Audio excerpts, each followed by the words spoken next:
программасын тыңдап жатасыздар. Бүгүнкү уктуруубузда Катандагы соңку учурдагы саясий жүрүштөр жана коомдук саясий абалды талкуулап жатабыз.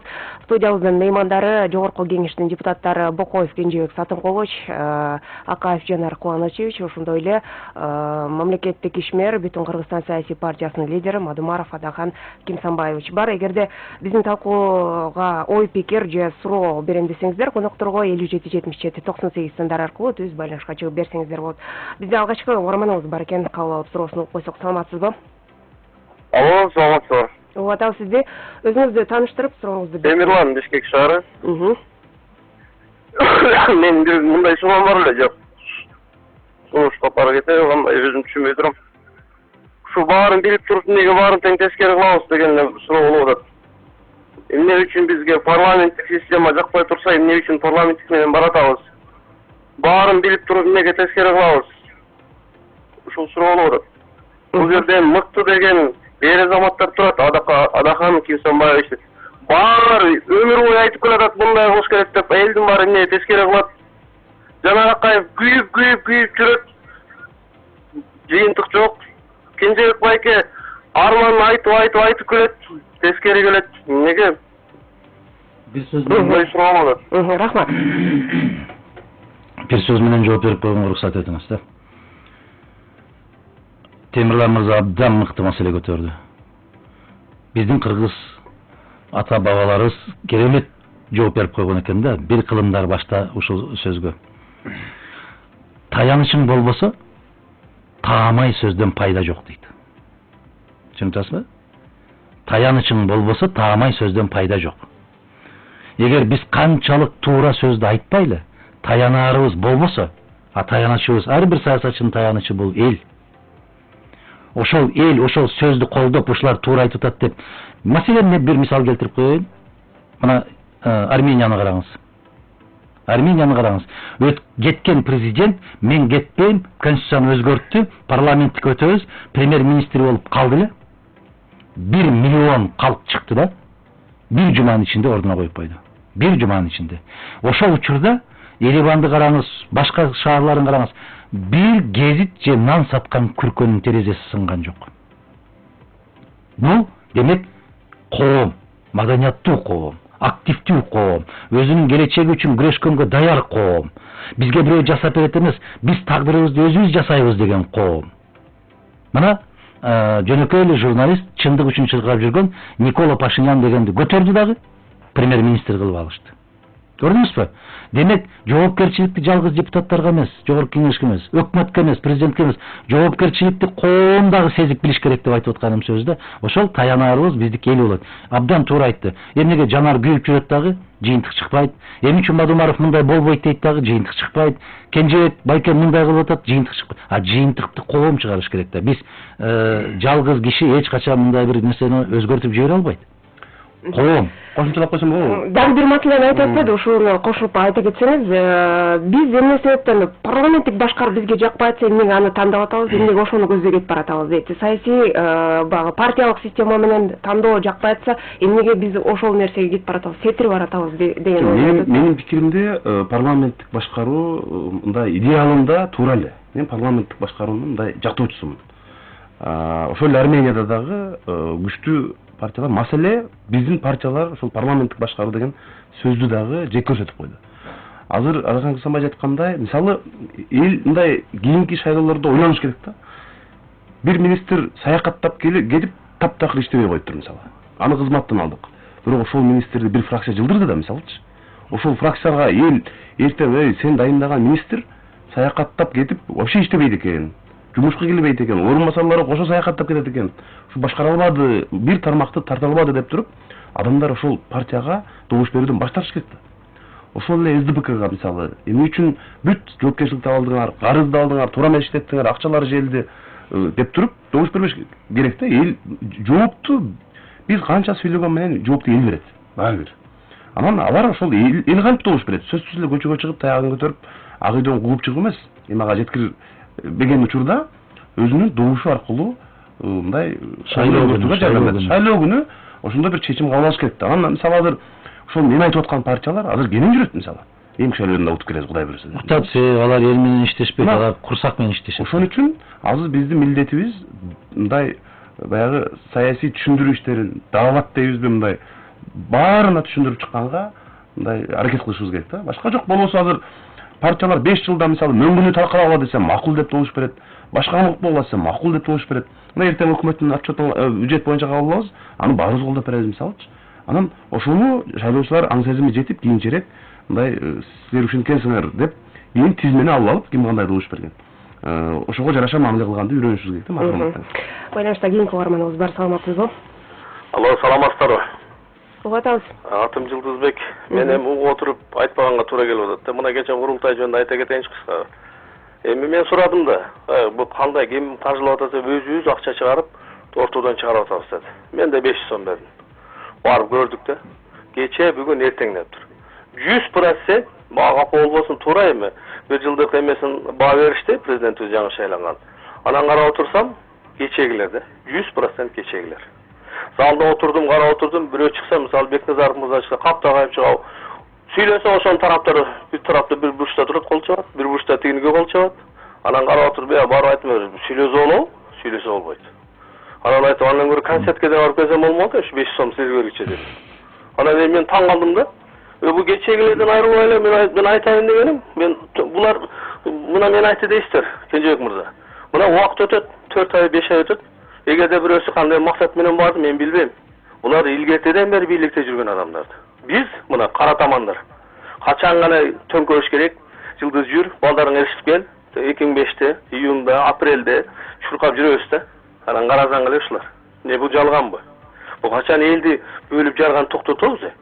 Анан ошода сүйлөө, мен ошода карап отурдум, сүйлөштү, бирок мындай да мигранттар, мына биздин ишкери мына кыргыздар, Кытайда канча деген биздин боордошторубузга боло, ал жөнүндө сөз жок. Анан кийин Кумтордон бир айтып беришти, Кыргызстандын байлыгы кантип таркалып атат, ал жөнүндө деле сөз жок. Жөн эле бир эме да, мен ошо өкүнгөнүм ушул болуп атат да. Анан мына парламенттик депутаттарга сын пикир болуп атат, сын пикир болсо биз шайлап атабыз ошону. Элден шайлап атат ошону, алганын алып берип атабызбы? Аң сезимиз котормой, өзгөрмөйүнчө биз оңолбойбуз.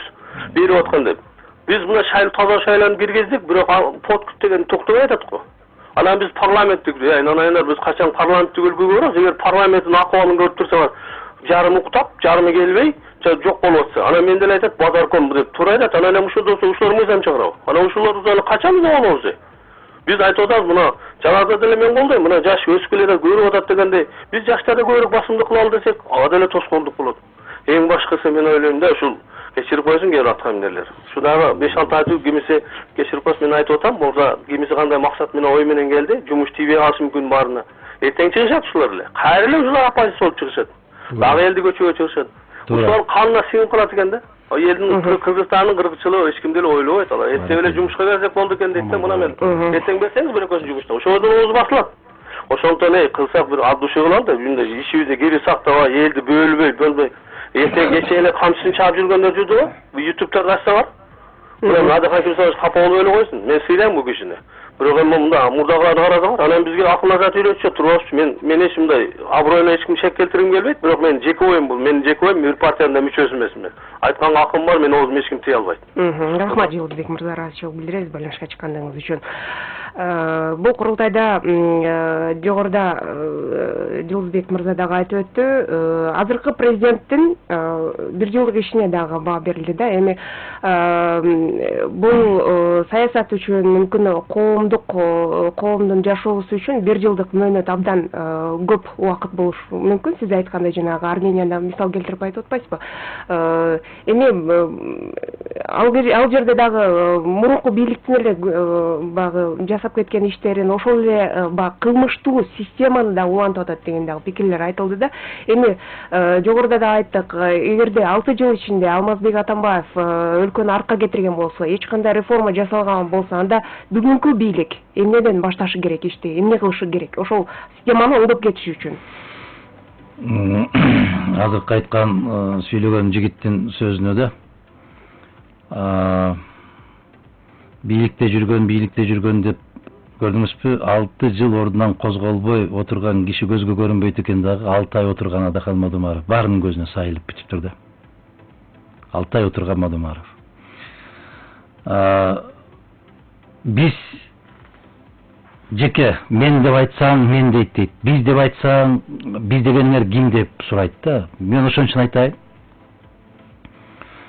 Эчем мезгилдерден бери айтып келатам да, бул партия, мына азыр вице-премьерлер бар да, жана бул партиянын квотасы, тиги партиянын квотасы, айланайын, атын жаза албагандар ушул партиянын квотасы деп мажбур түрдө кирип атат да ишке. Биз милдеттүүбүз баларды бакканга. Бүгүнкү күндөн чыгуунун бир гана жолу бар.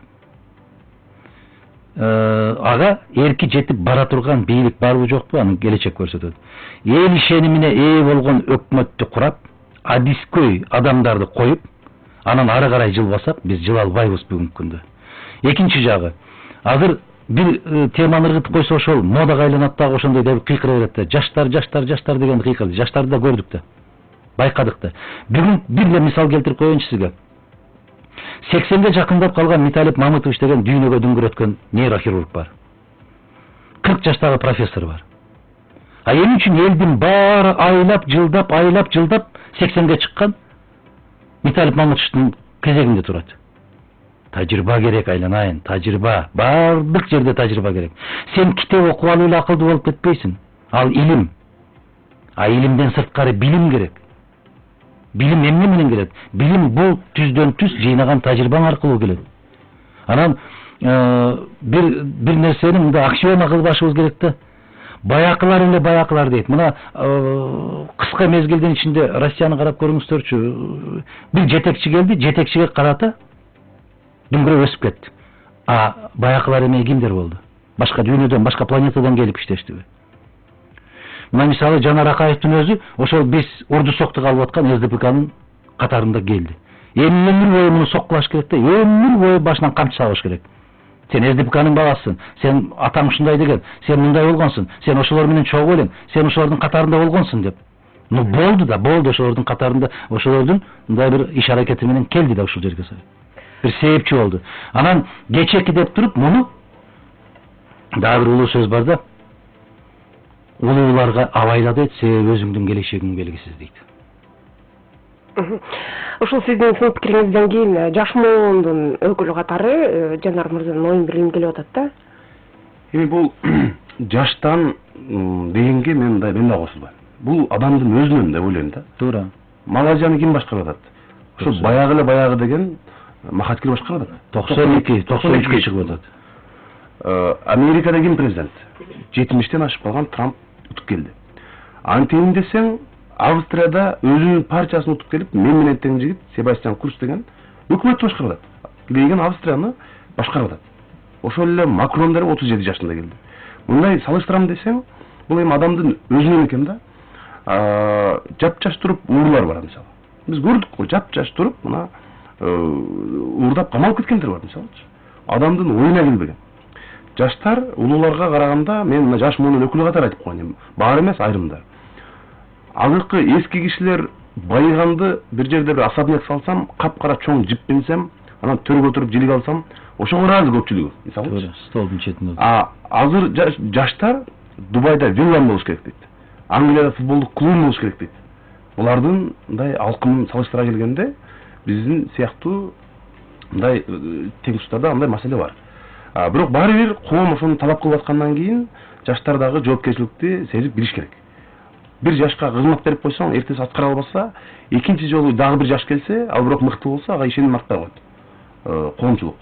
Анан ошондой маселе бар. Бирок азыркы оппозиция болобу, башкалар болобу, ошол эмне үчүн Махатхир утуп келип атат? Алар конкреттүү кырдаалдан, кризистен чыгуунун жолдорун, программасын элине жеткиликтүү түшүндүрүп берет. Биз келсек, мындай кылабыз деп. Ошон үчүн узат. Түшүнүктүү. Бизде